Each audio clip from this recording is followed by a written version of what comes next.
This is the M4 iPad Pro, and it's actually the first Pro iPad that I've ever owned. I'm switching from the M2 iPad Air, and I wanted to share my experience of switching, as well as my overall experience with the device, and if I think it's worth buying the M4 iPad Pro. Hey everyone, it's Andrew and welcome back to the channel. Hope you're well. It's been a while since I've done an iPad video. I know I've been a big iPad Air user for years. I've actually made the switch to the M4 iPad Pro. I actually didn't get it on launch day, so I've only been using it for a couple months. We're gonna go through a lot in this video, so let's just start with the design. And it's funny because it's now thinner than the iPad Air. A lot of people that I've talked to and just people that really aren't into the tech space like we are, they'll be kind of surprised that it's the Pro and not the Air. And they made the Pro so thin that it's literally actually hard to capture how thin it is on video. It comes in an 11-inch and a 13-inch, and I decided to pick the 11-inch. That's what I had for years with the iPad Air, and it was always more comfortable to me than having a big iPad. So just talking really quick about dimensions, I don't want to spend too much time on specs, but I think this is a device that you kind of need to hear numbers just to fathom how thin and light something is. It's actually 249.7 millimeters by 177.5 millimeters with a depth of 5.3 millimeters. So this thing is so thin. It's not only thin, it is super light at weighing only 444 grams, which for my Americans out there, it is less than 1 pound to hold this thing. Now you'll notice I don't have a Magic Keyboard on it, and I actually am not using a case, but it is pretty durable on the back. It's an aluminum back, so it feels pretty strong. It also doesn't feel bendable. I did feel like with the iPad Air, I could press in the middle and kind of feel a little bit bend to it. Now, this is the first time I've had an iPad with Face ID, and I'm gonna be honest, I kind of miss Touch ID on my iPad Air. The speakers are actually really good. I don't use the charging port too often. I actually have a magnetic stand that charges it wirelessly, and it's kind of crazy with the Apple Pencil Pro, just slapping it on to charge. It is thicker than the iPad. That's just wild.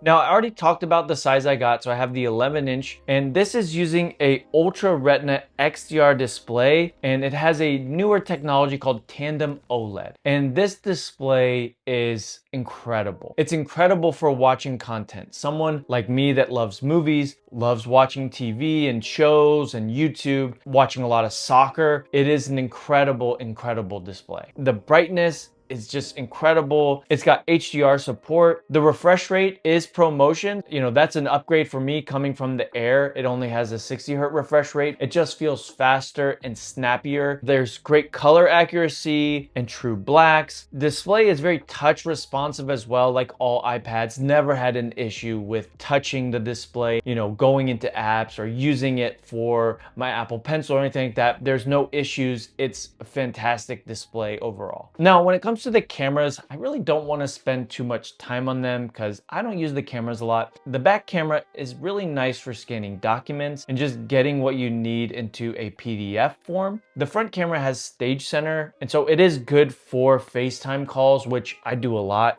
And the iPad is really great for that. And now a quick word from today's sponsor, Paperlike. If you're like me and you use your iPad for taking notes, sketching ideas, and even creating digital products, you're absolutely going to love this screen protector. This is the Paperlike 2.0. And yes, it actually feels like you're writing and drawing on paper thanks to its nano dot technology. When using Apple Pencil, it glides on the screen like a notebook, and while it is super thin, there's no compromise of performance. And what I love most about this is it adds that satisfying paper texture. It still keeps your screen crisp, vibrant, and anti-glare. It's actually great for outside use. No weird fuzziness or dull colors like other matte screen protectors. And Apple offers a nano texture display, but there's no reason to pay hundreds of extra dollars for that when you can buy this for $40. I've been using the Paperlike 2.0 with my iPad. It feels natural, like an extension of how I already create. If you're serious about using your iPad more than just tapping on apps, you won't want to go back to glass. Try it out today. The link will be in the video's description. Paperlike is 100% worth it. And when it comes to battery, it's kind of important to explain what I'm using my iPad for. So I use apps like Lightroom for editing photos, and I create wallpapers in an app called Procreate. I used to edit videos with iPad. Since I have the M4 Mac Mini, it's just way better to edit right here and not with my finger or a pencil. I got tired of doing that. I use it a lot for taking notes at work. I have some work specific apps that I use.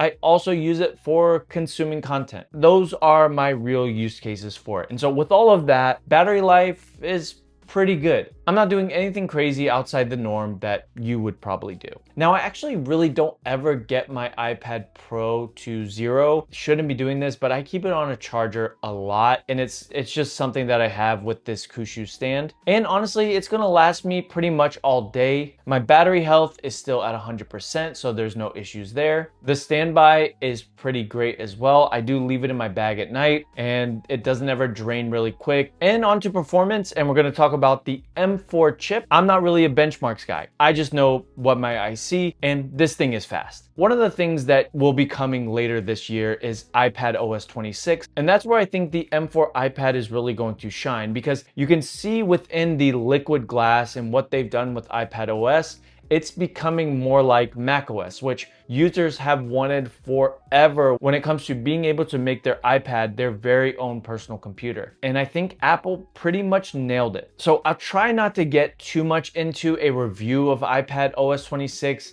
One, because it's still in beta and it's not out yet. And two, I'd probably rather make an individual video on that when it comes out. As far as it was on iPad OS 18, I never had any drop in performance, no bugs, no issues. Everything worked as expected. I've never had any issues with overheating or anything like that. It's just been a solid performing device. I will say with Apple Intelligence, which was kind of one of the big features last year and kind of has just failed us all, it's not really worth getting for Apple Intelligence, but there's a ton of awesome apps out there like Grok. You can use ChatGPT. There's other AI apps that are just great to run on iPad OS. And so you're not gonna be short of any good apps like that, even though your iPad may miss it in some areas. Thinking about upgrading from an Air, the biggest thing I think that most people kind of pick the Air over the Pro is the price. The 11-inch starts at $999, which it's $1,000. It's not cheap, it's pretty expensive. One thing I will say is these machines are kind of built to last. I see people all the time on Twitter posting how good the M1 MacBook Pro still is. That's 4 generations in now. And so if you're kind of worried about longevity and should you invest in something like this, I mean, think about, is $1,000 going to be that much? One, if it's helping you with your work, if it's creating products for you, if it's something that you're going to have for the next 5 years. I mean, I'm not a normal use case, right? I upgrade all the time, different devices.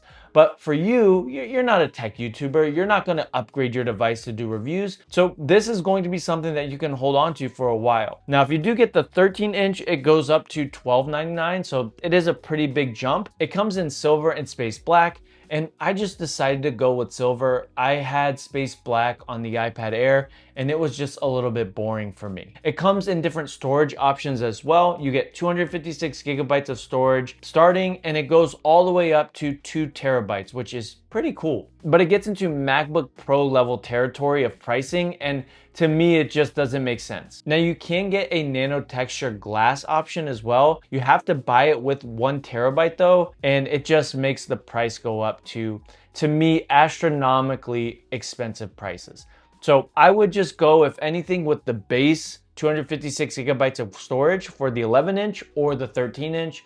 And from there, you can always use an external hard drive if you need more storage. And it's really up to you if you go Wi-Fi or cellular and Wi-Fi. Cellular is going to cost you more, but it might be better if you travel a lot. So my overall experience has been really solid with this device. Switching from the iPad Air, I probably should have done it a lot sooner.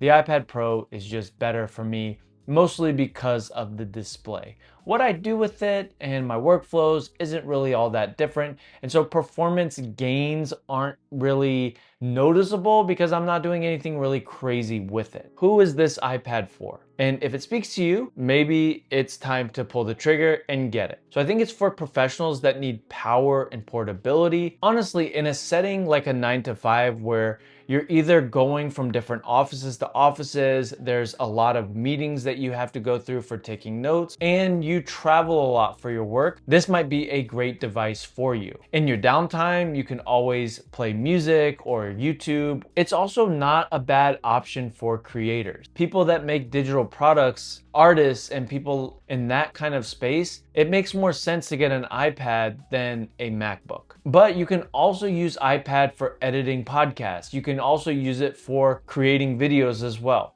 This is a great editing tool, and if you don't want to spend the money on a Mac Mini and a monitor, this is a pretty good price range for that. So there's always something to consider when buying. As a student, it may be a little bit hard to justify the price, but I think if you can get over that, this is a great product. I would probably go with the base, just normal iPad, or the iPad Air if you're a student. Just get the most out of your money. You don't need the best iPad, when in reality, like an M2 iPad Air is solid. And I think remote workers might benefit from this just for video calls and Teams and having that set up. If you've been wanting this, there's one other consideration. The M5 iPad Pro might be coming soon. So maybe wait, because this probably won't be too much different from the M5 iPad Pro. I can't imagine they're going to be doing anything really crazy outside of the chip. So this will be discounted probably to like $800.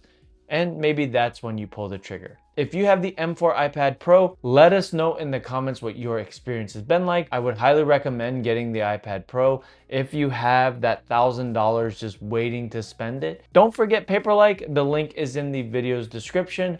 As always, guys, thanks for watching. God bless, and I will see you on the next video.